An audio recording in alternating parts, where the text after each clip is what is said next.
नमस्कार बालभारती मित्रांनो, तर आज आपण घेऊन आलेलो आहोत इयत्ता दुसरी मधला देतो तो देव. गागोदी नावाचे एक लहानसे गाव होते.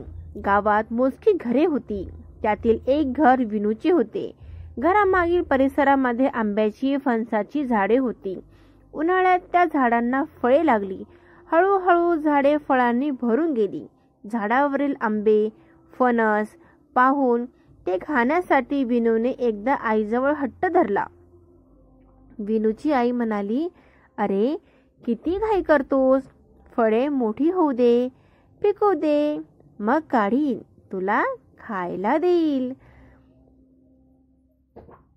एके दिवशी आईने पिकलेला एक फणस काढून घेतला. तो कापला, त्यातील रसाळ गरे काढले, वेगवेगळ्या द्रोणांमध्ये भरून ठेवले. विनू पाहतच होता. रसाळ गऱ्यांचा पहिला द्रोण आपल्यालाच मिळणार याची त्याला खात्री होती. आईने त्यातील एक द्रोण विनूच्या हातात देऊन शेजाऱ्यांकडे पोहोचवण्यास सांगितले. आईने सांगितल्याप्रमाणे विनूने हातातील द्रोण शेजाऱ्यांकडे पोहोचवला व तो घरी आला. आता आपल्याला रसाळ गरे नक्कीच खायला मिळणार असे विनूला वाटले. आईने पुन्हा एक द्रोण विनूच्या हातात ठेवून तो गावांकडे नेऊन देण्यास सांगितले, म्हणजे गावकऱ्यांकडे देण्यास सांगितले. असे करत करत द्रोण घरोघर पोहोचून झाले, तरी आपल्याला गरे देण्याची आई गोष्टच काढत नाही. याची विनूला नवल वाटले, वाईटही वाटले. आईच्या हे लक्षात आले. ती हसली.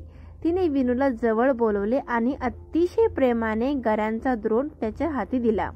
तरी विनूची नाराजी गेली नाही. आपल्यालाच घरचे फळ नि आपल्यालाच मात्र सगळ्यात शेवटी, याबद्दलचा त्याला रुसवा कायम होता. आईने असे का करावे ते विनूला समजेना.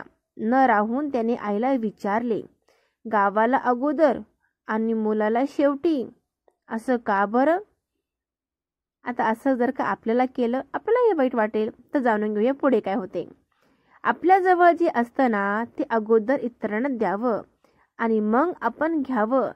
इतरांना विसरून आपण एकट्याने घेणं हे बरोबर नाही. लक्षात ठेव, देतो तो देव आणि राखतो तो राक्षस. म्हणजेच काय? देणे हा देवाचा उत्तम गुण आहे आणि फक्त स्वतःसाठी राखून ठेवणं हा राक्षसाचा दुर्गुण आहे. आता तूच ठरव, तुला देव व्हायचं आहे की राक्षस? विनूची समजूत पटली. त्याने आनंदाने गरे खायला सुरुवात केली. हा विनू म्हणजेच महात्मा गांधीचे आवडते शिष्य विनोबाजी भावे होते. आशा करते की तुम्हाला हा धडा नक्की आवडला असेल. तर तुम्हीही आतापासून तुमच्याकडे जे काही असेल तर ते इतरांना शेअर करायला शिकायला पाहिजे. तर व्हिडिओ कसा वाटला हे आम्हाला कमेंट करून नक्की सांगा आणि अशाच व्हिडिओसाठी आमच्या चॅनलला सबस्क्राईब करायला विसरू नका. तर अशाच गोड आठवणी बालभारती तुमच्यासाठी घेऊन येणार आहे. तर भेटूया पुन्हा एका व्हिडिओमध्ये. तोपर्यंत आपलं ध्यान ठेवा. बाय विद्यार्थी मित्रांनो.